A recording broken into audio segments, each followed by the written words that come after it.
Introduction to the world of Islamic philosophy کی پہلی 3 سٹنگز جو تعارفی ہیں اس میں خوش آمدید کہتے ہیں. اور یہ سلسلہ اصل میں ہماری ایک پبلیکیشن ہے حکمت صدرہ تعارف فلسفہ اسلامی، جس کے مصنف حامد رضا فاضل میں ساتھ یہاں موجود ہیں، اور ڈاکٹر امجد وحید بھی ریسورس پرسنز کے طور پر آج ہمارے ساتھ ہیں، اور ڈاکٹر عباس ذوالقرنین بھی پیچھے بیٹھے ہوئے ہیں. تو یہ ہماری ٹیم ہے 4 لوگوں کی. تو پہلی یہ 3 تعارفی نشستیں، اور پھر 7 جو ہے اسٹڈی سرکل ہے جو حامد رضا فاضل صاحب کے ساتھ ہوگا، اور جس میں اس کتاب کو ہم دیکھیں گے حکمت صدرہ تعارف فلسفہ اسلامی.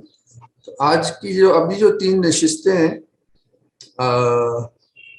ان میں آج کی پہلی نشست جو ہے وہ جیسے آپ جانتے ہیں philosophy in the Islamic intellectual tradition with focus on the subcontinent, doctor Amjad Wahid sahib کے ساتھ یہ ہوگا.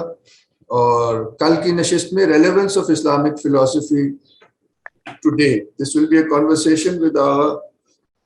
حامد رضا فاضل، اینڈ سیٹرڈے کو it will be an introduction to the book Hikmat Sadra جو میں نے ابھی بیان کیا تھا فاضل صاحب کے ساتھ. تو کیونکہ شروع کرنے سے پہلے اگر میں 1-2 لوگوں سے یہ پوچھ لوں کہ وہ ان کی ایکسپیکٹیشنز کیا ہیں، ذرا یہی پتہ چل جائے کہ آپ کو یہ آواز وغیرہ پہنچ رہی ہے کہ نہیں. تو کس سے کہا جائے، آپ میں سے کوئی والنٹیئر کرنا چاہے گا؟ آواز بہت کلیئر ہے، اور بس I am really looking forward. اور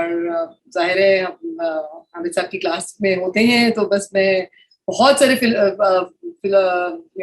فلاسفیکل کویسچنز ہیں جو، اور بہت ساری انفارمیشن جو بالکل ہی واقعی جس طرح کتاب میں لکھا گیا کہ نہیں پتہ تھی، تو بس اسی کی لرننگ کے لیے بہت لک فارورڈ. Thank you. شکریہ شبنم. اور ہمارا ارادہ یہ تھا، ہم نے آپ کے ساتھ 1-2 پہلے 1.5 صفحہ شیئر کیا تھا پیش لفظ کا سید رضوان، اور بلکہ اس کتاب کے لکھوانے میں، اور حامد صاحب کے وہ اسٹوڈنٹ بھی ہیں، ویسے خود پروفیسر ہیں، تو ان کے پیش لفظ اگر آپ میں سے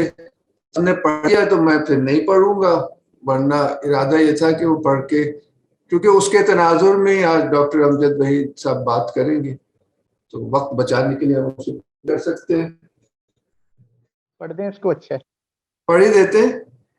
ذرا ایک بیک گراؤنڈ ہو جاتا ہے. گزشتہ 2 صدیوں میں بر صغیر پاک و ہند کی مسلم فکر میں اسلامی فلسفے سے شناسائی بتدریج زوال کا شکار ہے. حالانکہ اسلامی فلسفہ صدیوں سے اسلامی علمی روایت کا ایک اہم جز اور ستون رہا ہے، اور بالخصوص بر صغیر کی اسلامی روایت میں جہاں یہ مدارس کے نصاب کا حصہ رہا ہے. چنانچہ درس نظامی میں منطق اور دیگر علوم عقلیات کے زمرے میں شامل رہا. درس نظامی کا نصاب فرنگی محل کے علماء نے مرتب کیا تھا. بر صغیر کے مدارس میں تبدیلیوں کے ساتھ آج تک رائج ہے. ابتدا میں اس میں معقولات یعنی عقلی علوم، یعنی کہ علم فلسفہ، ریاضیات، منطق اور فلکیات وغیرہ کو خاص اہمیت دی گئی تھی. فرانسس رابنسن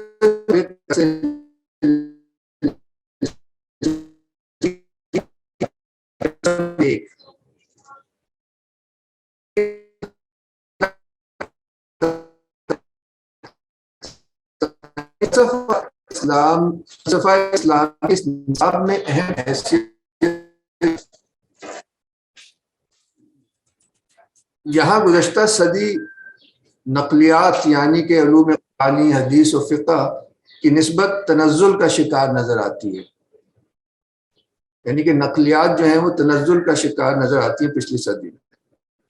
بر صغیر کے اہم ترین مفکرین میں شمار کیے جانے والے شاہ ولی اللہ کی تعلیم و تربیت کے حوالے سے شیخ محمد تحریر کہتے ہیں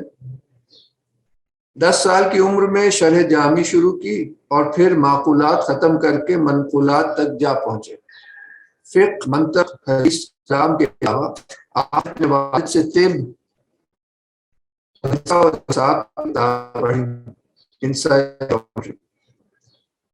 فلسفے کے مخصوص موضوعات مثلاً الہیات، میٹافزکس کو برطرف بھی کر دیا جائے تو اصول فقہ، کلام اور فلسفے کی بنیاد کی حیثیت رکھنے والی منطق ارسطو کی تشکیل کرتا ہے، جو یونانیوں سے مسلم روایت تک پہنچی اور جس میں مسلم منطقیوں نے گراں قدر اضافہ بھی کیا۔ شاہ ولی اللہ کی مثال دینے سے مقصود یہ دکھانا تھا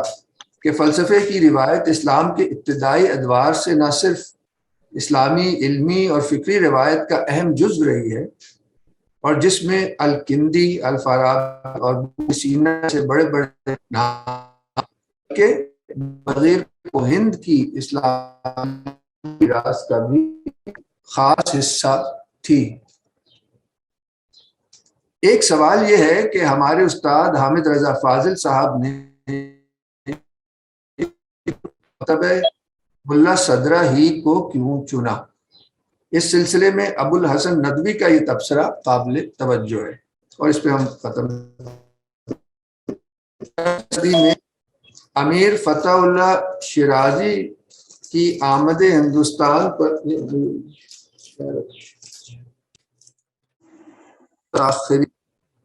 محقق دوانی یہ نام ہے، میر صدر الدین شیرازی اور میر غیاث الدین منصور اور مرزا جان کی تصانیف داخل نصاب ہوئی۔ یعنی یہ آخری لائن ہے، یعنی فلسفہ اسلامی کے ایرانی مکتب کے اثرات ہماری علمی روایت پر 17ویں صدی سے ہیں۔ تو ہم آپ سے توقع رکھتے ہیں کہ فلسفہ اسلامی کا مختصر جائزہ اور پھر خصوصاً بر صغیر میں کی علمی روایت میں فلسفے کا اور پھر ملا صدرہ کا جو بھی عمل دخل ہے یا نہیں ہے، اس پہ اگر کچھ۔ بسم اللہ الرحمن الرحیم۔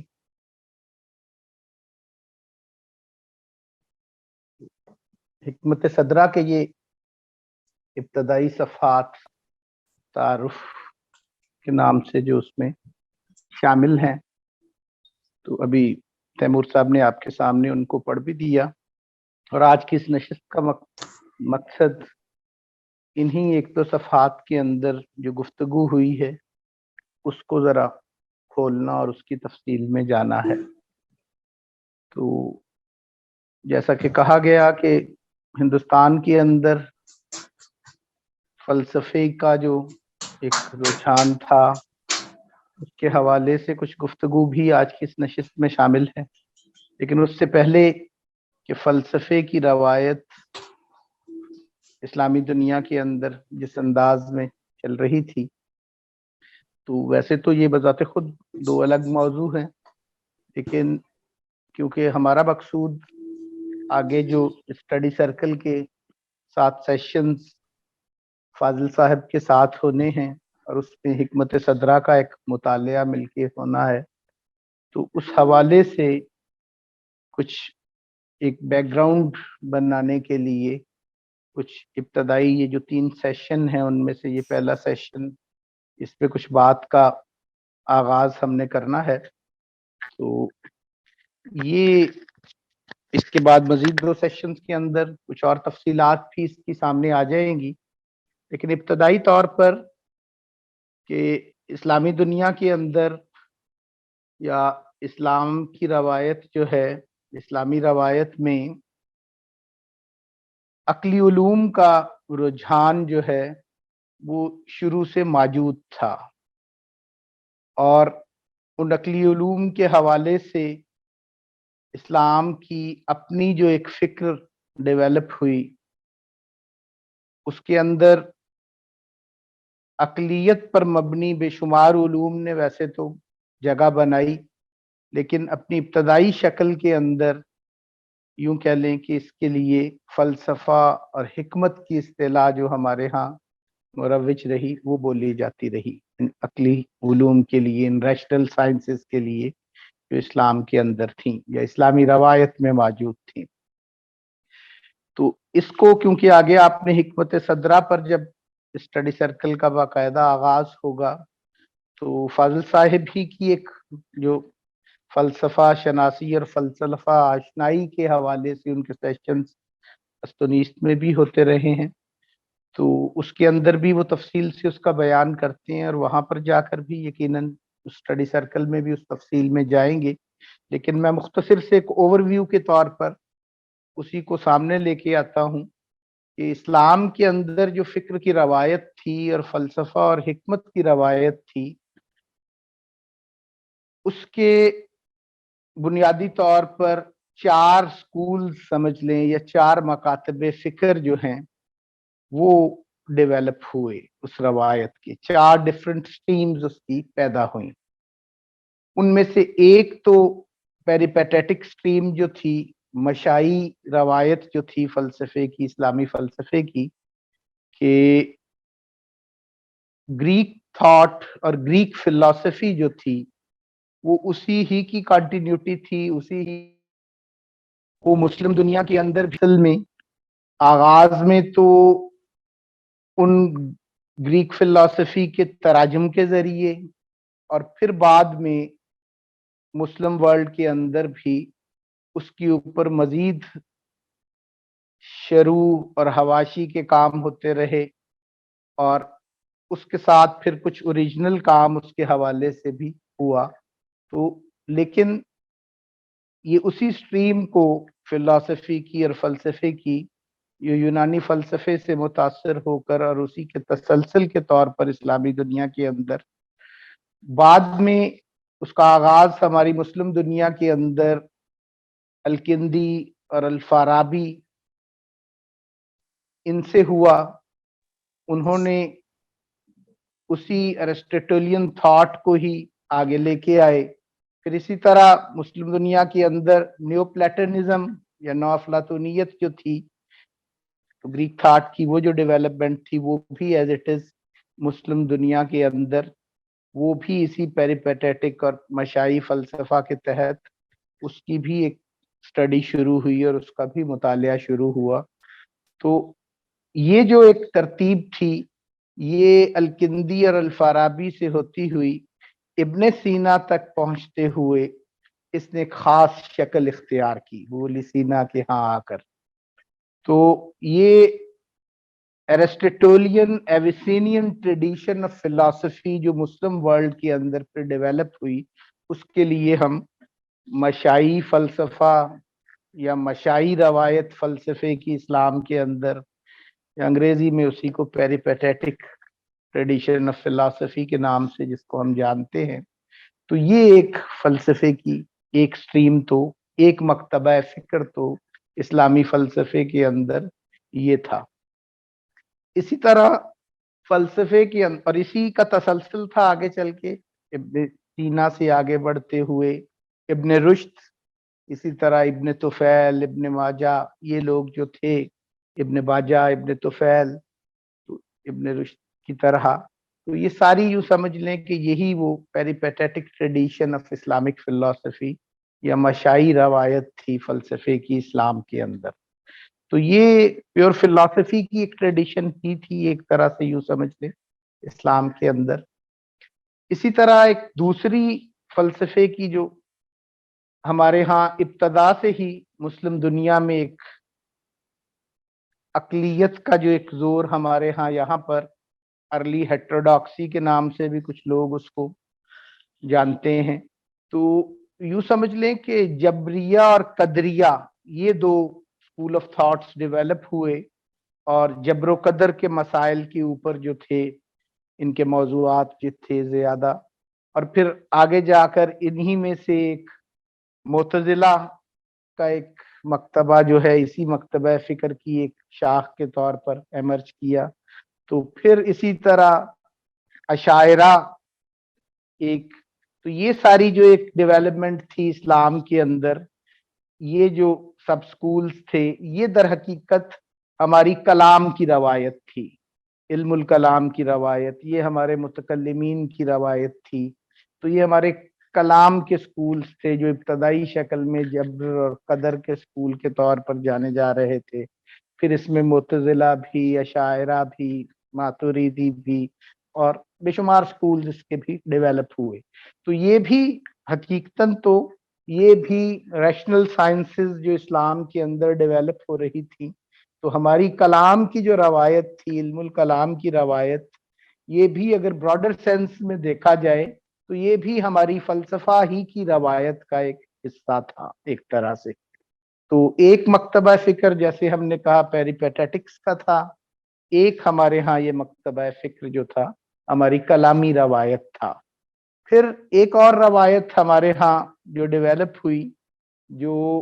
ہمارے ہاں شہاب الدین سہروردی مقتول سے، اس حوالے سے جو بڑی معروف روایت ہے، انہوں نے پیریپیٹیٹکس کے کچھ چیزوں کے اوپر جو اپنے اعتراضات بھی سامنے رکھے اور ایک فردر ڈیولپمنٹ دی فلسفی کے اندر. تو وہ ہمارے ہاں ایلومینیشن کی جو روایت تھی یا اشراق کی روایت تھی، ہمارے ہاں جو ایک اشراقی روایت جو ڈیولپ ہوئی فلسفے کی، تو یہ ایک تیسری روایت کے طور پر یہ بھی ہمارے سامنے آئی ہماری اسلامی روایت کے اندر. پھر اسی طرح یوں کہہ لیں کہ ایک اور ہمارے ہاں اسکول آف تھاٹ جو جس میں اہم نام ابن عربی کا اس حوالے سے ہمارے سامنے آتا ہے، تو وہ ہماری عرفان کی روایت ہے. تو یوں سمجھ لیں وہ بھی در حقیقت اس کے اندر بھی کافی ساری جو گفتگو تھی اس روایت کی بھی، اور اس کا بھی جو کلام تھا، اور انہوں نے جس انداز میں چیزوں کو تھیورائز کیا، وہ بھی کسی حد تک اگرچہ عرفان کی روایت فلسفے سے الگ بھی ایک روایت ہے، لیکن اس کو بھی ہم ان کی پریزنٹیشن جو تھی مباحث کی اور ان کے جو موضوعات تھے، وہ بھی ان براڈر سینس اگر ہم دیکھیں تو وہ بھی فلسفے کے موضوعات کے اوپر ہی بات چل رہی تھی. وہاں پر وہ یقیناً وہ تصوف کی روایت سے منسلک ایک سلسلہ تھا ہماری عرفانی روایت، لیکن مباحث فلسفہ جو تھے ان کے بھی موضوعات رہے، اور انہوں نے بھی اس کے اندر کچھ چیزیں ایسی کی کہ جو فلسفے کی بعد میں آنے والی روایت کے اندر اس کی اپنی ایک اہمیت تھی، اور بعد کے فلسفے کی روایت کے اندر بھی اس سے بہت مدد بھی لی گئی. تو یہ چار جو بنیادی اسکول آف تھاٹ تھے ہمارے ہاں، تو مشائین تھے، متکلمین تھے، اشراقی تھے، اور اس کے ساتھ عرفا تھے، عرفان کی روایت تھی. تو یوں سمجھ لے حقیقتاً تو یہ چاروں ہی ہماری فلسفہ اور حکمت کی روایت کا حصہ ہیں، ہماری اسلامی فکر کی روایت کا، ہماری اس کلاسیکل ٹریڈیشن کا، اس کلاسیکی روایت کا یہ حصہ ہے. لیکن اگر آج کی زبان کے اندر ہم فلسفہ کی جب بات کرتے ہیں تو اس اعتبار سے دیکھا جائے تو فلسفے کے موضوعات کے اعتبار سے دیکھا جائے اور سسٹمز آف فلسفی کی بات کی جائے تو فاضل صاحب کی اس کتاب کی جو ہم نے تعارفی نشستیں آغاز میں کچھ ہوئی تھی، ان میں سے ایک نشست میں بھی یہ بات ہوئی کہ اگر کہا جائے کہ اسلام کی فلسفے کی روایت کو اگر فلسافیکل سسٹمز کے طور پر دیکھا جائے تو ہم یوں کہہ سکتے ہیں کہ اس اعتبار سے دو کام جو ہیں وہ بڑے اہم ہیں، یا سسٹمز آف فلسفی دو پراپر جو ہیں وہ اسلامی روایت کے اندر اگر جو ڈیولپ ہوئے ہیں تو وہ ایک تو ایویسینا کا نام اس حوالے سے، ابو علی سینا کا، ابن سینا کا. تو دوسرا کسی حد تک اس میں آپ یوں کہہ لیں کہ جو ہماری اشراقی روایت تھی اس نے بھی کچھ ابتدائی سفر اس حوالے سے طے کیا، لیکن ایک سسٹم آف فلسفی پراپر جو تھا اس ڈیولپمنٹ سے فردر آگے چل کے وہ ہمارے ہاں جو ڈیولپ ہوا تو وہ ہمارا جو حکمت مطالعہ کا سکول ہے، تو ملا صدرہ کے حوالے سے جو بہت زیادہ हमारा मारूफ हुआ, और ये जो ट्रांसेंडेंटल फिलॉसफी ऑफ मुल्ला सदरा थी, या अल हिकमा, हिकमत सदरा जिसको कहा जा रहा है, तो यूं समझ लें कि फिलोसॉफिकल सिस्टम्स हमारे यहाँ मुस्लिम रवायत के अंदर दो एस्टेब्लिश सिस्टम्स की अगर हम बात करें तो उनमें फिर दो फिलोसफर्स का नाम अगर लिया जाए तो वो इब्न सीना और मुल्ला सदरा हैं, इस एतबार से अगर हम कहें तो, इस रवायत को देखने के एतबार से। एक बात और, एक ये तो एक हमने उसको एक मुख्तसर अंदाज में उसका एक ओवरव्यू कि हमारी फलसफे की रवायत के जो स्कूल्स थे, लेकिन दूसरी अहम चीज कि हमारे फलसफे की रवायत से मुराद दर हकीकत था क्या और उसका असल मौजू क्या था। मिसाल के तौर पे फलसफे की रवायत ग्रीक थॉट में या प्लेटो के यहाँ अगर देखा जाए तो फलसफे से मुराद वहां पर यूं कह लें कि चीजों की डेफिनेशंस थी, चीजों को डिफाइन कर देना, यही फिलॉसफी थी वहां पर हमारे ग्रीक थॉट के अंदर किसी हद तक। लेकिन हमारी क्लासिकी रवायत में ये बहुत आसान अंदाज में अगर हम उस पर बात करें तो हमारी क्लासिकी रवायत में, इस्लामी क्लासिकी रवायत में भी ये बात रही शामिल। तारीफात इस किस्म की किताबें हमारे यहाँ भी लिखी गई, लेकिन ग्रीक थॉट ही की तरह तकरीबन आगे चल के हमारे यहाँ फलसफा अगर आप कहें वाज़े अल्फाज में तो माबादुत तबीयत ही फलसफे का असल मौजू ही रहा हमारे यहाँ। ऐसा नहीं था कि माबादुत तबीयत अलहदा है और फलसफा अलहदा है, बल्कि फलसफे के नाम पर भी जो मबाहिस हमारे यहाँ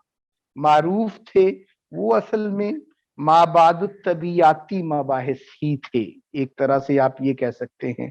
ये अलग बात है कि हमारी फलसफे की रवायत हिंदुस्तान में भी जब जैसे हम तक वो पहुंची, ये अरबो पर्शियन जेट स्ट्रीम के तौर पर जब वो हिंदुस्तान में दाखिल होती है तो वहां पर आकर, और पीछे भी हमारी रवायत के अंदर फलसफे के नाम पर हम तमाम उलूम ही उसमें शामिल करते रहे। वैसे तो या उसके अंदर फिजिक्स भी, फलसफा की अमली फलसफा और नजरी फलसफा की जो एक तकसीम हमारे यहाँ मौजूद थी, उन कैटेगरीज के अंदर जाकर अगर हम देखें तो हमारी इखलाकियात भी, तहजीबुल इखलाक जो था वो भी अमली फलसफे ही का मौजू था वैसे तो। लेकिन आगे चल के अगर हम देखें तहजीबुल इखलाक के साथ नजरी फलसफे के अंदर जब आते हैं तो वहां पर तबीयत भी हमारे यहाँ फलसफा ही का ही एक दाखिली शोबा था। और इसी तरह बाद में भी मॉडर्न वेस्ट पे भी नेचुरल फिलॉसफी के तौर पर इब्तदा में, और फिर इसी तरह तबीयत के साथ रियाजी भी बुनियादी तौर पर ही फलसफे की उस बड़े दायरे के अंदर ही देखी समझी जा रही थी। तो ये वाले जो इलाहियात भी असल में फिलॉसफी ही का ही एक सब डिसिप्लिन था हमारी रवायत के अंदर। लेकिन एक ओवरऑल अगर हम कमेंट करें तो यूं समझ लें कि ये हमारी माबादुत तबीयाती रवायत ही थी जो हमारी फलसफे की रवायत ही थी, या दूसरे लफ्जों में ये कह लें कि ये सारे के सारे सब डिसिप्लिन जो थे, खा वो हमारी तबीयत हो, खा वो हमारी रियाजियात हो, खा वो हमारी इलाहियात हो, खा वो हमारा अमली फलसफा तहजीबुल इखलाक हो, तो ये सारे के सारे ही दर हकीकत हमारी माबादुत तबीयत ही किताबें थे। तो ये एक हमारी इस्लामी फिक्र के अंदर फलसफे का हकीकी मौजू तो माबादुत तबीयत ही था, मेटाफिजिक्स ही था इसे तबाह, अगरचे फिजिक्स ही उसके दायरा कार में थी। लेकिन इसको और वाज़े अंदाज में अगर इस बात को मैं खोल दूं और कहूं तो वो मैं एक बुजुर्ग का एक तनकीद एक दौर में उन्होंने कमेंट किया इस पे कि हमारी 2000 साला तारीख जो थी ये जदीदियत से पहले की हमारे उलूम की और हमारे फलसफे की, तो उन्होंने ये कहा जी कि उस पर क्या बात करूं, वो 2000 साला हमारा फलसफा तो वजूद क्या है से ही बाहर नहीं निकल पाया। तो ये वैसे तो एक उनकी यूं कह लें एक तनकीदी फिक्रा है, लेकिन हकीकत में यूं कह लें कि इस फिक्रे के अंदर हमारी 2000 साला फलसफियाना रवायत का जो मौजू वाजे हो जाता है कि हमारी उस फलसफियाना क्लासिकल फिलॉसफी की जो ट्रेडिशन थी, उसका असल जो मबहस था या असल जो मौजूआत थे, आप यूं कह लें कि वो मबाहिस वजूद थे, कि वजूद के मबाहिस जो हम कह रहे हैं कि माबादुत तबीयात और फलसफा, इसमें वहां पर कोई फर्क नहीं था। तो असल मबाहिस वजूद का नाम ही फलसफा था हमारी क्लासिकी रवायत के अंदर। वजूद के मबहस ही थे जिनको फलसफा कहा जा रहा था। तो ये हमारी भी सारी इस्लामी रवायत के अंदर इन्हीं मबाहिस वजूद को, आगे मुल्ला सदरा और हिकमत सदरा की जो स्टडी के अंदर आप जाएंगे तो यहाँ पर भी ये आप देखेंगे, और भी कोई किताब फलसफे की जब इस्लामी रवायत की उठा के देखेंगे तो आपको वजूद के हवाले से ही सारे मबाहिस उसके अंदर नजर आएंगे। कभी तो वो असालत वजूद की मबहस के तौर पर नजर आएंगे, कभी वो वजूद और माहियत के तकद्दुम और ताखिर के मबाहिस के तौर पर आपको नजर आएंगे। तो ये वजूद ही के मबाहिस हैं। और जैसे हमने पीछे एक मिसाल दी कि हमारी पेरिपेटेटिक्स और मशाहीन की रवायत जो है, तो उसके अंदर हमें वो वजूद ही के हवाले से कॉन्टिंजेंट बीइंग और नेसेसरी बीइंग की टर्म्स, वाजिबुल वजूद और मुमकिनुल वजूद की इस्तिलाहात, वो जो हम पहला एस्टेब्लिश सिस्टम ऑफ फिलॉसफी अपना कह रहे हैं इब्ने सीने का, वो असल में वाजिबुल वजूद और मुमकिनुल वजूद के मबाहिस ही हैं जिसको हम अपना सिस्टम ऑफ फिलॉसफी कह रहे हैं। और यूं समझ लें कि इस बात खुदा के हवाले से और दलाइले तौहीद हो या दलाइल नबूवत हो या दलाइल माद हो, हमारे कलामी जो मबाहिस भी थे, तो उनके अंदर भी वही पेरिपेटेटिक्स का जो सबसे स्ट्रांग जो दलील थी वो असल में नेसेसिटी की दलील ही थी, नेसेसरी बीइंग की ही दलील थी। और वो पेरिपेटेटिक्स की जो फॉर्मेशन ऑफ फिलॉसफी थी कि जिसके अंदर हम वाजिबुल वजूद और मुमकिनुल वजूद की टर्म्स में बात कर रहे थे वजूद को समझने के लिए।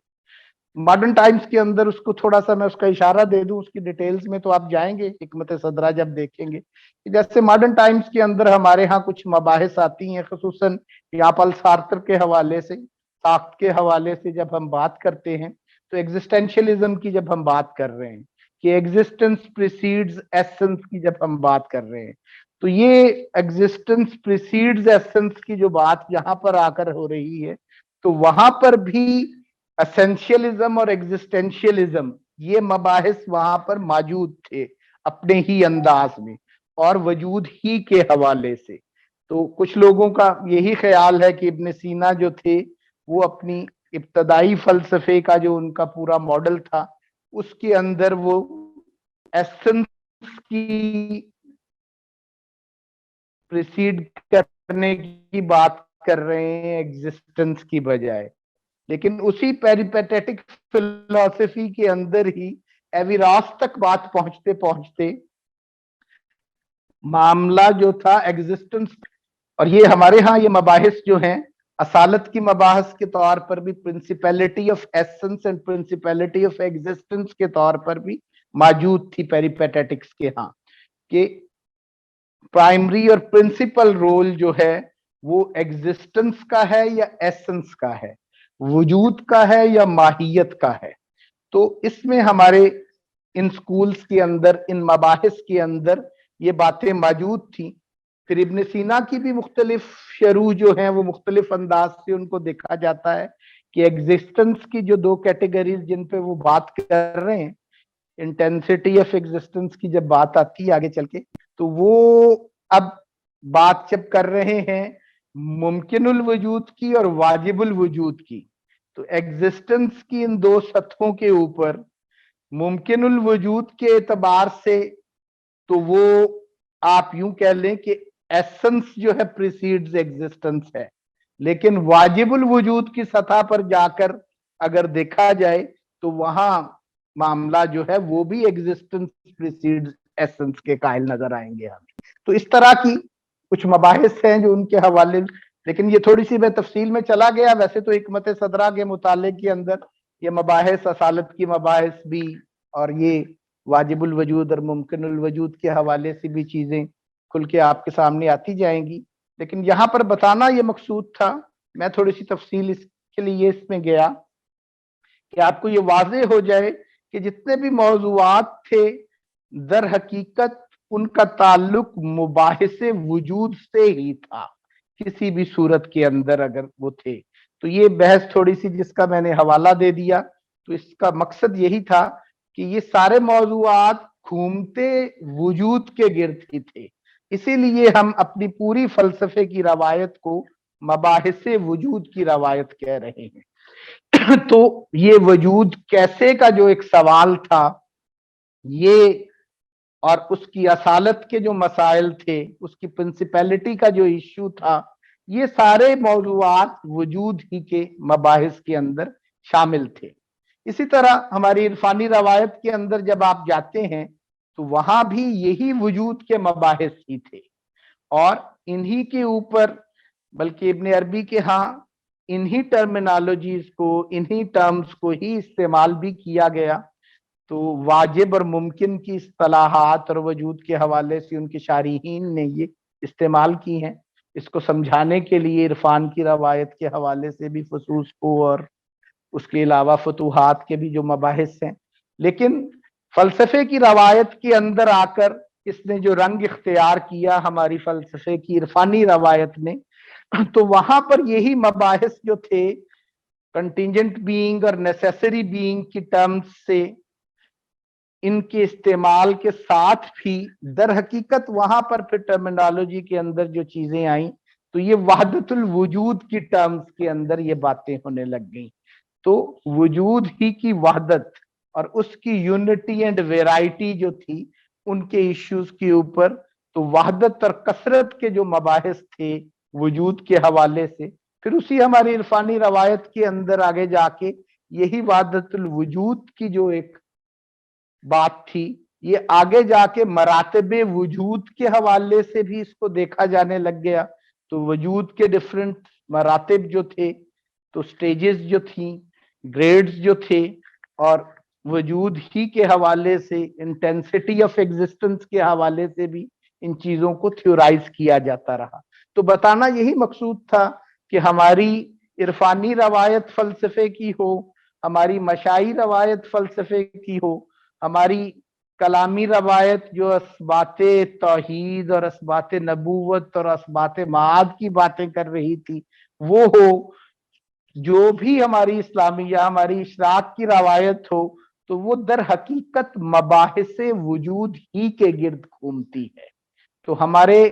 تمام فلسفے کے بنیادی مباحث جو تھے وہ وجودی مباحث تھے. یہ ایک بنیادی جو بات آپ کے سامنے رکھنی تھی. اسلامی فکر کا بنیادی مبحث تھا کیا، اور اسلامی فلسفی کا اصل موضوع کیا تھا، اور اس موضوع کو مختلف دیکھنے کے انداز جو تھے اس سے پیدا ہونے والے ہمارے ڈفرنٹ مکتبہ ہائے فکر کیا تھے، ڈفرنٹ سکولز آف تھاٹ کیا تھے. یہ تو ہمارا ایک حصہ ہو گیا اس گفتگو کا. تو دوسرا جو اس کا حصہ تھا، ویسے تو اس کی اپنی ہر مکتبہ فکر کی تفصیل امجد صاحب بس ایک لمحے کے لیے کہ یہ ایک حصہ ہو گیا، ہو سکتا ہے اس میں کچھ ٹرمینالوجیز اگر کچھ لوگوں کو نہیں سمجھ آئیں تو وہ اگر تو سمجھ آ گئی ہیں تو آگے چلتے ہیں، ورنہ کسی کو اگر کوئی لفظ مثال طور پر نہیں سمجھ آیا تو وہ پلیز پوچھ لیں. ویسے تو اگلی ہمارے حصے میں بھی کچھ چیزوں کی اور وضاحت ہوتی جائے گی، تو بہتر ہوگا کہ اس وقت کچھ چیزیں اور کھلتی جائیں گی، تو امید ہے. نہیں تو اس کے آخر میں پھر ہم وہ چیزیں آخر میں کر لیں. اسی کے ساتھ ہی تو دوسرا ہم اب اس کو دیکھنا چاہ رہے تھے کہ ہماری یہی فلسفے کی روایت اب ہندوستان میں، تو اب پیورلی یہ جو ہم نے ایک تو صفحات پڑھے اس کا تعلق زیادہ اس سے تھا، جیسے ہم نے یہ رضوان ضمیر صاحب کے غالباً یہ ہمارے इब्तदाई जो तारफी थी गुफ्तगू। तो हिंदुस्तान के अंदर फिर खसूसन हिंदुस्तान में फलसफे की इस रवायत का दो चीजें बड़ी हैं। वैसे तो वो बजाते खुद एक तवील मौजू है और उसके भी दो हिस्से बनते हैं, लेकिन उसमें से मैं आज के हिस्से में कोशिश ये करूंगा कि उसका भी एक पहला हिस्सा हम थोड़ा सा डिस्कस करें, दूसरा हम आखिर में किसी दिन कोशिश करेंगे या इसके साथ ही कि जैसे हमारी चलनी है वो नशिस्तें इसकी फाजिल साहब के साथ ये स्टडी सर्कल जो हमारा चल रहा है हिकमत सदरा पे, वो क्योंकि थोड़ा सा कंटेम्प्रेरी पीरियड से रिलेटेड है कि यही हमारी फलसफे की जो रवायत मॉडर्न पीरियड के अंदर आकर वहां पर कॉन्टेक्स्ट क्या है, और खुसूसन फिर मुल्ला सदरा के हवाले से हमारे यहाँ पर जो काम मॉडर्न टाइम्स के अंदर हुए और हो रहे हैं पिछली 1.5-2 सदी से, तो उसका अपना एक खास कॉन्टेक्स्ट है और उसके अंदर भी 2-3 तरह से काम हो रहा है। मुल्ला सदरा के हवाले से भी, मुल्ला सदरा के तराजम भी, मुल्ला सदरा पर की इस दौर में लिखी जाने वाली शेरू भी, मुल्ला सदरा के ऊपर की जाने वाली क्रिटिक भी, और ये सारे इसका अपना एक खास कॉन्टेक्स्ट है जिसको हम यूं समझ लें कि एक मॉडर्निटी के कॉन्टेक्स्ट के अंदर और फिर आगे एक पोस्ट कॉलोनियल स्टडीज के हवाले से इसकी जरूरत और अहमियत जो थी इस हवाले से भी उसको देखा जाता है। लेकिन हमारा आज के इस मौजू का और हमारे इस प्रीफेस के अंदर जो गुफ्तगू हुई उसका ज्यादा ताल्लुक यूं समझ लें कि इससे पहले दौर से है। तो प्री कॉलोनियल जो हमारा इंडिया था, तो उसमें से भी खसूसन फिर ज्यादा अहम जो है वो हमारा मुगल इंडिया जो है उसकी बड़ी खास अहमियत है। तो ये वाली जो अब हम गुफ्तगू करने जा रहे हैं मुख्तसर सी, तो इसमें यूं समझ लें फलसफा और मुल्ला सदरा जो था यहाँ पर उसकी रेलिवेंस और उनकी अहमियत और यही सारे मौजूआत और मबाहिस जो है इनकी यहाँ पर जो डेवलपमेंट, तो जैसे यहाँ पर बात कर दी गई इसी प्रीफेस के अंदर कि हमारे यहाँ दरसे निजामी के अंदर फलसफा जो था उसकी बड़ी अहमियत रही और उसकी यहाँ पर जिक्र जो निसाब फलसफा उसको एक खास अहमियत दी गई और उस निसाब के अंदर जो है फलसफे के असबाक रखे गए और कुतब उसमें पढ़ाई गई कुछ, और ये उसकी रेलिवेंस के तौर पे दिखाया गया। तो मैं इस थीम को थोड़ा सा एक तो आपके सामने खोलता हूँ कि फलसफा के हवाले से ये दरसे निजामी जिसकी बात की गई, तो ये एक बिल्कुल डिफरेंट कॉन्टेक्स्ट है फिलॉसफी को पढ़ने का, देखने का, समझने का, जो हमारे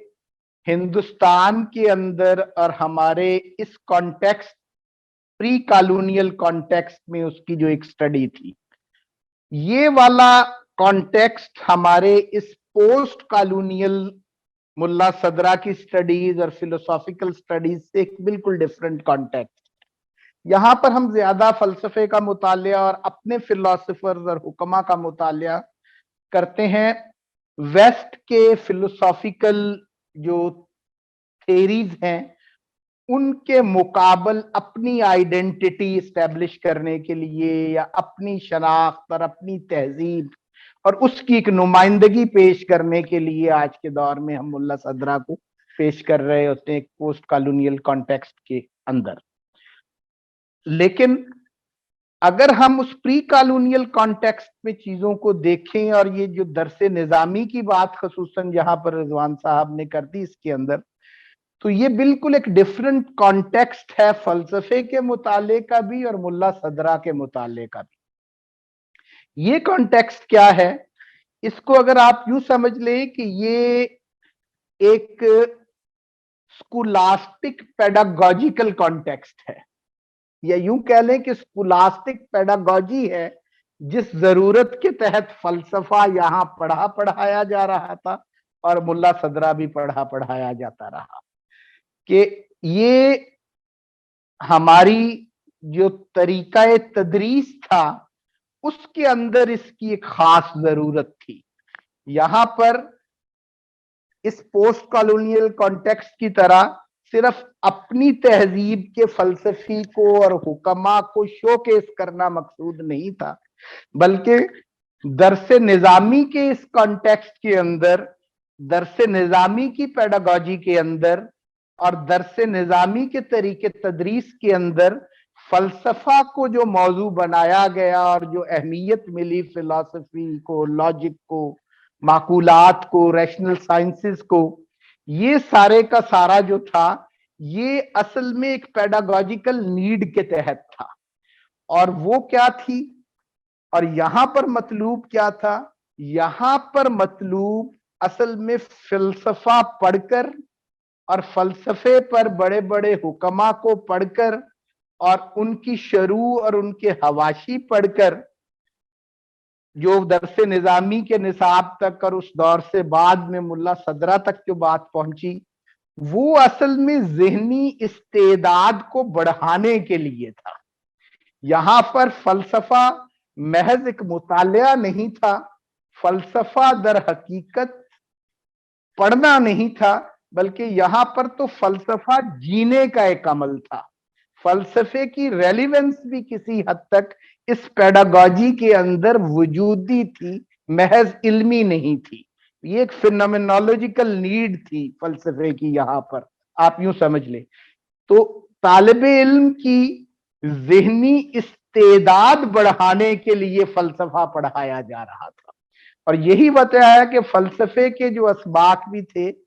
दरसे निजामी के दीगर असबाक की तरह उसके ऊपर भी फलसफे की बहुत ऑथेंटिक और बहुत मुश्किल कुतब पढ़ाई जाती थी, ताकि वो ज़हन ज्यादा से ज्यादा खुले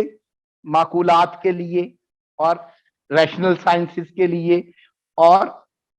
असल में ये मकसूद था, महज कुछ चीजों को स्टडी करवा देना मकसूद नहीं था यहाँ पर, और ना ही पोस्ट कॉलोनियल स्टडीज की तरह कि अपनी आइडेंटिटी और अपनी तहजीब या अपने हुक्मा को शोकेस करना वहां पर मकसूद था। सिर्फ इस सतह पर नहीं था वहां पर,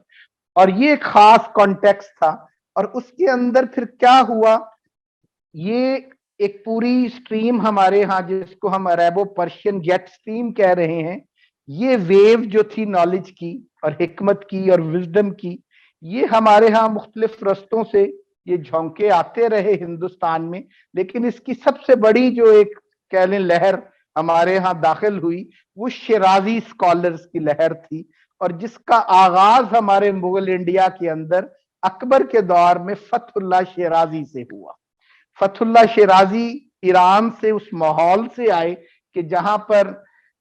फिलॉसफी के ऊपर बहुत एस्टेब्लिश स्कूल, और वहां भी उस वक्त पेरिपेटेटिक स्कूल बहुत अहम था जो हमारा मशाई स्कूल था, और माकूलात की और रैशनल साइंसेस की उस रवायत के अंदर जो हमारे यहाँ मुल्ला दवानी जो थे उनका एक बड़ा नाम था। और इस तरह के जो लोग थे वहां पर, उन स्कॉलर्स के वहां से फतहुल्लाह शिराजी जब हिंदुस्तान आए तो यहां पर आकर उन्होंने इन्हीं माकूलात को रवाज दिया, और फलसफे की ये रवायत जो थी हमारी अरेबो पर्शियन जेट स्ट्रीम जो थी वो हिंदुस्तान में अकबर के दौर में, और इसको फिर निसाब के अंदर उन्होंने दाखिल किया। तो ये मैंने जो बात की असल में जिसका आगाज हमारे यहाँ फतहुल्लाह शिराजी से हो रहा है, अकबर के पीरियड से फलसफे को पढ़ने पढ़ाने की एक यूं कह लें स्कूलास्टिक पेडागॉजिकल जो एक पर्सपेक्टिव के अंदर फलसफा पढ़ा जाना और पढ़ाया जाना, यूं कह लें कि यहां पर फलसफा पढ़ाकर जो इस्तेदाद और ज़हनी इस्तिताअत पैदा की जा रही थी, उसके जरिए फतहुल्लाह शिराजी वगैरह हमें साइंसेस के भी काबिल बना रहे थे, हमें रियाजियात के भी काबिल बना रहे थे, हमें इलाहियात के भी काबिल बना रहे थे। तो यूं समझ लें कि सारे उलूम के लिए हमें तैयार किया जा रहा था through the practice of philosophy. ये वाला एक खास पर्सपेक्टिव था हिंदुस्तान में फलसफा पढ़ने पढ़ाने का। और फतहुल्लाह शिराजी के ही आगे जो तालिबे इल्म थे, जो स्टूडेंट्स थे, मुल्ला अब्दुल सलाम लाहौरी थे, फिर मुल्ला अब्दुल सलाम देवा था, फिर ये सिलसिला आगे बनारस के उस्तादों तक, और फिर आगे कुतुबुद्दीन सेहालवी तक पहुंचा, जो मुल्ला निजामुद्दीन सेहालवी के वालिद थे, और दरस निजामी का इब्तदाई सारा जो निजाम वहां पर एस्टेब्लिश हुआ कुतुबुद्दीन सेहालवी साहब के यहाँ, और उनके बेटे मुल्ला निजामुद्दीन सेहालवी के नाम से वो दरस निजामी भी हमारे यहाँ कहलाया। तो ये हमारा फिलॉसफी का यहाँ पर हमारे निसाबों में जिस अंदाज में ये आई, ये खास नीड के तहत आई, और एक दरस निजामी की पेडागोजिकल नीड थी, जिसके अंदर उसका एक तारफ जब हम कहते हैं कि वो एक ग्रेजुएशन थी खास किस्म की इस दौर में, और उसके 43 के करीब जो उसमें कुतब पढ़ाई जाती थी, उसमें से टोटल 8 या 9 कुतब थी जो प्योर दीनियात से मुतल्लिक थी। बाकी सारी की सारी कुतब फिलॉसफी, लॉजिक, रैशनल साइंसेस पर बेस्ड थी, और उससे इस्तेदाद पैदा करके फिर आगे उसके अंदर ही मैथमेटिक्स थी, एस्ट्रोनॉमी भी, तिब भी, हिंसा भी, ये सारे उसी के तहत थे। और उस सारों के लिए तैयार करने के लिए फिलॉसफी जी जाती थी, फिलॉसफी पढ़ी जाती थी और वो पढ़ाई जाती थी। ये एक असलूब था। और इसके अंदर फिर फलसफे की खास जो किताब जो थी, जो पढ़ी जाती थी वहां पर, वो हिदायतुल हिकमा उसका नाम था, असीरुद्दीन अबहरी की वो किताब थी। और दरस निजामी का ये मुल्ला निजामुद्दीन का जो एक निसाब मुरत्तब हुआ और सिलेबस मुरत्तब हुआ, उसके अंदर उसकी शरूह रखी गई। असीरुद्दीन अबहरी की हिदायतुल हिकमा जो थी, गाइडेंस इन फिलॉसफी, हिदायतुल हिकमा को अगर आप अंग्रेजी में ट्रांसलेट करें तो गाइडेंस इन फिलॉसफी, ये वाली जो उनकी किताब थी, तो इसकी एक शरह तो हुसैन मेबजी की थी और एक शरह उस किताब की सदरा की थी। तो वो बाद में सदरा के नाम से भी जानी जाती है वो शरह, और दूसरी शरह को मेबजी ही कहा जाता है उस किताब को, उस शरह को। तो ये वो असल में फलसफे का जो हम आज का हमारा सेशन है, जैसे कि फलसफे के मौजूआत क्या थे इस्लामी रवायत के अंदर, फलसफे की तकसीम क्या थी, उसके अमली फलसफा और नजरी फलसफा की तकसीम क्या थी, उसके सब डिसिप्लिन क्या थे और उसके मुख्तलिफ मबाहिस क्या थे। तो यूं समझ लें कि फलसफे के ऊपर वो सबसे मुश्किल एक टेक्स्ट बुक थी जिसकी शरह पढ़ाई जाती थी इस दरस निजामी के अंदर, और मेबजी की शरह। और इसी तरह लॉजिक के हवाले से, फिलॉसफी के हवाले से फरफरियूस का जो इसगोजी है उसकी शुरू भी हमारे यहाँ, और इसी तरह फिलॉसफी के अंदर और रैशनल साइंसेस के हवाले से शम्स बाज़गा जो थी वो भी एक किताब मौजूद थी। लेकिन जो हम जिस अंदाज में आज का सेशन जो हम चाह रहे हैं और इसकी डिटेल्स में अगर हम मुतालिया करना चाहें तो यूं समझ लें कि हिदायतुल हिकमा जो थी, गाइडेंस इन फिलॉसफी, उसका मुतालिया भी हमारे मदारिस का जो इब्तदाई निसाब मुगल पीरियड में डिजाइन हो रहा था, फतहुल्लाह शिराजी से लेकर जो मुल्ला अब्दुल सलाम लाहौरी, मुल्ला अब्दुल सलाम देवा, मुल्ला घांसी और इनसे गुजरते हुए कुतुबुद्दीन सेहालवी और मुल्ला निजामुद्दीन सेहालवी या मुल्ला निजामुद्दीन फरंगी महल्ली तक जो पहुंचा और पूरा एक डेवलप हो गया एक निसाब, उसमें फिलॉसफी पढ़ाने का जो इत्माम किया गया था, उसमें गाइडेंस इन फिलॉसफी सबसे बुनियादी किताब थी और इसको बड़ा जरूरी समझा जाता था। और आज भी असल में जरूरत यही है कि आज के सेशन की रीडिंग के लिए अगर उसकी शुरू की उर्दू में भी अब कुछ तराजम हो गए हैं, कोई अपने तौर पे पढ़ना चाहे तो एक तो उसको जरूर देखे उस किताब को, तो वो अंदाजा हो जाएगा कि हमारे पढ़ने लिखने का जो एक शोबा था उसमें फलसफे की किताब किस अंदाज की थी और उसको किस तरह से पढ़ा जा रहा है। फिर ये हमारा जो जिसको हम स्कूलास्टिक पेडागॉजी अपनी कह रहे हैं, ये मॉडर्न पेडागॉजी से बिल्कुल एक डिफरेंट थी वो। उसके ऊपर हजरत शाह वलीउल्लाह के यहाँ भी उस तरीके तदरीस के हवाले से उनकी भी एक किताब मौजूद है उस पेडागॉजी पे। तो इनके यहाँ भी फरंगी महल का जो खानवादा था और ये जो एक जिसको सैयद सलमान नदवी शिबली नोमानी ने गालबन कैम्ब्रिज ऑफ इंडिया कहा था इस फरंगी महल को, تو वहां पर भी असल में फरंगी महल के हवाले से भी लखनऊ के अंदर फलसफे पर स्टडी सर्कल्स की भी एक रवायत मौजूद थी, जिस किस्म का एक स्टडी सर्कल आप हिकमत सदरा के हवाले से करना चाह रहे हैं। फिर ये मुल्ला निजामुद्दीन सिहालवी, नो डाउट के निसाब के अंदर तो उसकी मैबजी की शरह और सदरा जो थी, मैबजी और सदरा फिलॉसफी के हवाले से वो पढ़ी जा रही थी, लेकिन दूसरी जो थी इसमें कंट्रीब्यूशन फिर तब तक मुल्ला सदरा का अपना काम जो था वो सामने आ चुका था कि असफार अरबा के हवाले से जो जिसका तारफ आगे तफसील से चलेगा आपका इन दुरूस के अंदर। तो फिर उन कामों की शुरू जो थी मुल्ला सदरा के कामों की, तो मुल्ला निजामुद्दीन सिहालवी जो थे दरसे निजामी के, जिनको ओरिजिनेटर समझा जाता है, बानी कहा जाता है, जिनके नाम पे दरसे निजामी कहा जा रहा है, उन्होंने खुद भी मुल्ला सदरा की काम की शुरू लिखी, शरह लिखी। बाद में बहरुल उलूम जो थे उनके बाद में आगे बेटे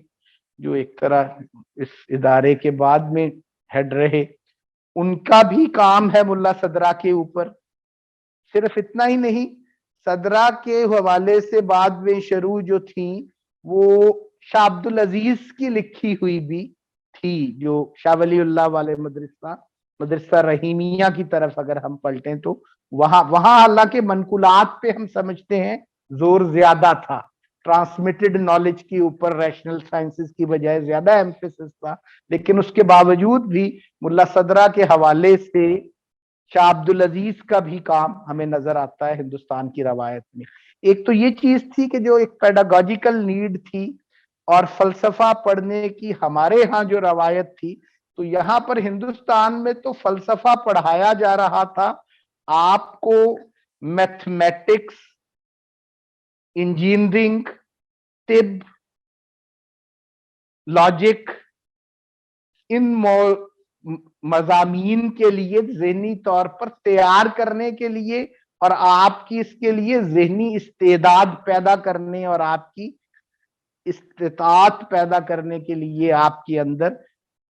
ताकि उन उलूम के अंदर आपका जहन काम करने लग जाए। ये फतहुल्लाह शिराजी से लेकर यहाँ तक आते आते दरसे निजामी का एक करिकुलम बाकायदा डेवलप होने तक, मुल्ला निजामुद्दीन सिहालवी तक, ये एक एफर्ट थी इसके अंदर और इसी पैटर्न के ऊपर ही पढ़ाया जा रहा था। और यही वजह है कि उस तदरीसी जरूरत के तहत, उस स्कूलास्टिक पेडागोजिकल नीड के तहत इनकी फलसफे के ऊपर हिदायतुल हिकमा की भी, और बाद में फिर मुल्ला सदरा के काम जब आ गए तो उनकी भी बेशुमार शुरू लिखी गई हिंदुस्तान के अंदर, और उन शुरू के ऊपर बेशुमार हवाशी लिखे गए। और आगे जो उस्ताद जो भी पढ़ाता था फिर उन शुरू को, वो फिर अपने तलबा को पढ़ाने के लिए अपने हवाशी का उसके अंदर भी इजाफा करता चला जाता, उनकी इस्तेदाद बढ़ाने के लिए और उनको प्रैक्टिस से गुजारने के लिए। ये एक खास फिलॉसफी की यहाँ पर एक खास कॉन्टेक्स्ट था। दूसरा, इन मौजुआत की अहमियत और उस पे जो इल्मी डेवलपमेंट का जो हवाला है, जैसे हमने कहा कि मबाहिस वजूद ही असल में फलसफा था हमारे यहाँ इस्लामी रवायत के अंदर, तो हिंदुस्तान के अंदर ये मबाहिस वजूद जो थे इन्होंने भी एक खास शक्ल इख्तियार की और इसके ऊपर भी खास एक डेवलपमेंट हुई। और हमारे इस हवाले से बहुत बड़े नाम जो थे, कि एक बड़ा नाम जैसे मैंने कहा कि फतहुल्लाह शिराजी से ये इसकी एक तदरीसी चेन मैंने दिखाई जो मुल्ला निजामुद्दीन तक ही पहुंच रही थी। मुल्ला अब्दुल लाहौरी, मुल्ला अब्दुल देवा, मुल्ला घासी और कुतुबुद्दीन सिहालवी के एक सिलसिला जो इरफानी रवायत का था वो भी इसी दरसे निजामी तक पहुंच रहा था, जो मुहिबुल्लाह इलाहाबादी से चल के आगे यहाँ तक पहुंच रहा था, जिसको हम कह रहे हैं मुल्ला निजामुद्दीन सिहालवी तक। और वो जो इरफान की रवायत थी, मुहिबुल्लाह इलाहाबादी यूं समझ लें कि बिल्कुल एक ऐसी शख्सियत थी कि ईरान में जिस तरह मुल्ला सदरा एक बहुत अहम काम कर रहे थे कि मबाहिस वजूद का एक खास सिंथेसिस उन्होंने पैदा किया, हमारे मशाई, इशराकी, इरफानी और कलामी स्कूल जो थे उनका एक सिंथेसिस, उनका एक फ्यूजन क्रिएट करके एक खास सिंथेसिस वो सामने लेके आए, जो उनकी हिकमत सदरा के नाम से अब आपने स्टडी सर्कल में जिसको पढ़ना है दर हकीकत, उन्हीं मबाहिस वजूद के हवाले से ये एक सिंथेसिस है, समझ ले, हमारी उसी रवायत का ही, हमारी फलसफे की रवायत का ही। और हिंदुस्तान के अंदर बिल्कुल इसी तरह उनसे जरा पहले मुहिबुल्लाह अलाहाबादी जो थे, इन्हीं मबाहिस वजूद के ऊपर उनका काम भी बड़ी, उनसे पहले अशरफ जहांगीर समनानी जो थे उनका काम भी बहुत अहम है। लेकिन हिंदुस्तान में इसका एक खास जो रंग था कि फलसफे का जो इरफानी रंग था और इरफानी स्ट्रीम थी, यहाँ पर उस पे ज्यादा काम हुआ इल्मी एतबार से। मुहिबुल्लाह अलाहाबादी का काम भी वहदतुल वजूद पे है, यूं समझ ले। वो इब्ने अरबी के बहुत बड़े शारे हैं और इब्ने अरबी सानी उनको कहा जाता है, यूं समझ ले। हिंदुस्तान के अंदर इब्ने अरबी के सबसे बड़े शारे जो थे वो मुहिबुल्लाह इलाहाबादी थे। तो वैसे तो ये बहुत लंबी एक रवायत है और उस पर हम कुछ सेशन कर भी सके हैं यहाँ पर हस्तनीस में, कि वो वहदतुल वजूद की जो एक रवायत थी हिंदुस्तान के अंदर, वो इल्मी डिस्कोर्स किस अंदाज में डेवलप हुआ, उसकी काफी डिटेल में उस पर गए हैं। वो भी सेशन हो सकता है तैमूर साहब आप लोगों से शेयर कर दे। लेकिन बताना ये मकसूद था कि मुहिबुल्लाह इलाहाबादी और उनके कॉन्टेम्परेरीज ने जो शरूह लिखी इब्ने अरबी की भी, तो यहाँ पर इस हवाले से भी इन्हीं मबाहिस वजूद को ही सामने लाया जाता रहा। तो यहाँ पर भी मरातबे वजूद के ऊपर भी काम होते रहे। और फिर हमारे हिंदुस्तान में और ईरान के अंदर तो हस्ती की एक इस्तिलाह इस्तेमाल होती रही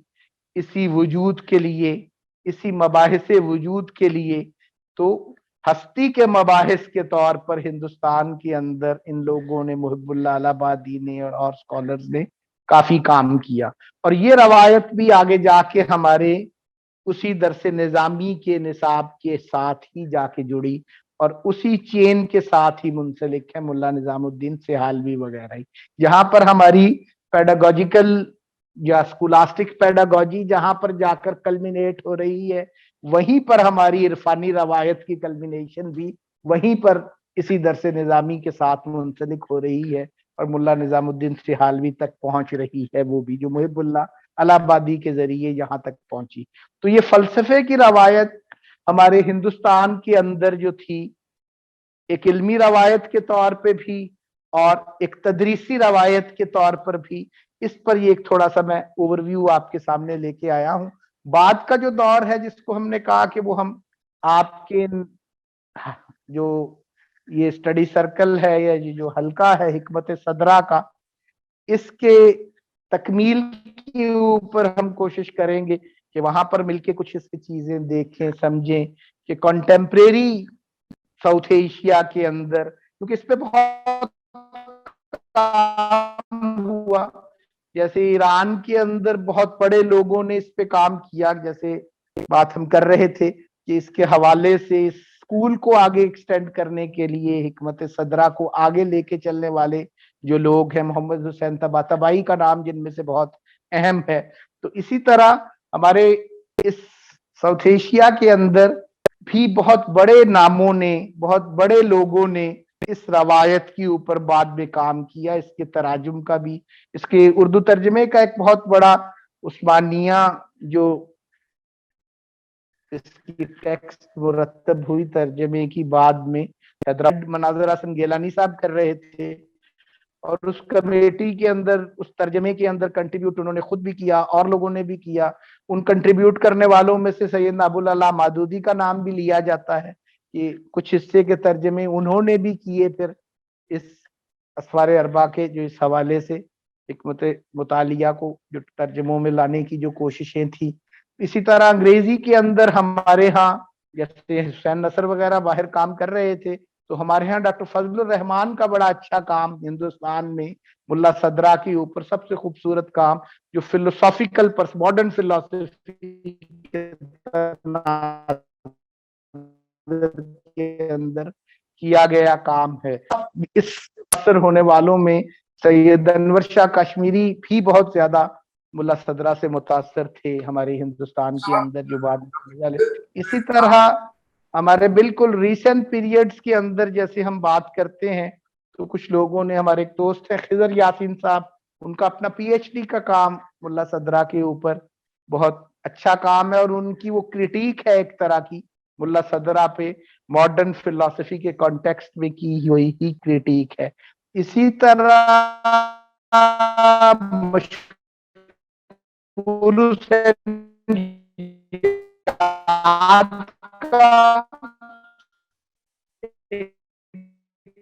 बड़ा अच्छा काम इस हवाले से पर्सपेक्टिव के अंदर किसी चेतन में जाएंगे जब हिकमत सदरा का हम एक मुतालिया कर चुके हों, तो उस वक्त हम उन चीजों को भी शेयर करेंगे। और ये एक डिफरेंट कॉन्टेक्स्ट में और एक पोस्ट कॉलोनियल कॉन्टेक्स्ट में होने वाले जो काम है, तो जैसे हमने आज की नशिस्त में अपने उस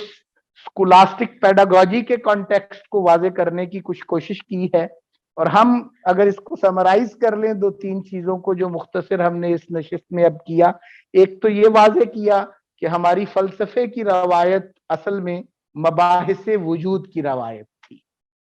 फिर दूसरा हमने 4 मकातबे फिक्र जो थे मुस्लिम फिलॉसफी के, मशाइन थे, हमारे इशराकी थे, हमारे उरफा थे या इरफानी मकतबा फिक्र था, और हमारे मुतकल्लिमीन थे, इसको देखा। और फिर हमने हिंदुस्तान के अंदर एक इल्मी रवायत के तौर पर मबाहिसे वजूद का एक मुख्तसर सा इशारा बस आपको दिया, और साथ ही हमने इस जो तदरीसी नौइयत से फलसफा पढ़ने पढ़ाने की हमारी जो रवायत थी उसकी तरफ आपको मुतवज्जो किया। अब तक हमने ये चीजें कुछ डिस्कस की। जी तैमूर साहब, आप कुछ दरमियान में आवाज है तो मैं आपका शुक्रिया अदा करना चाहूँगा, और मैं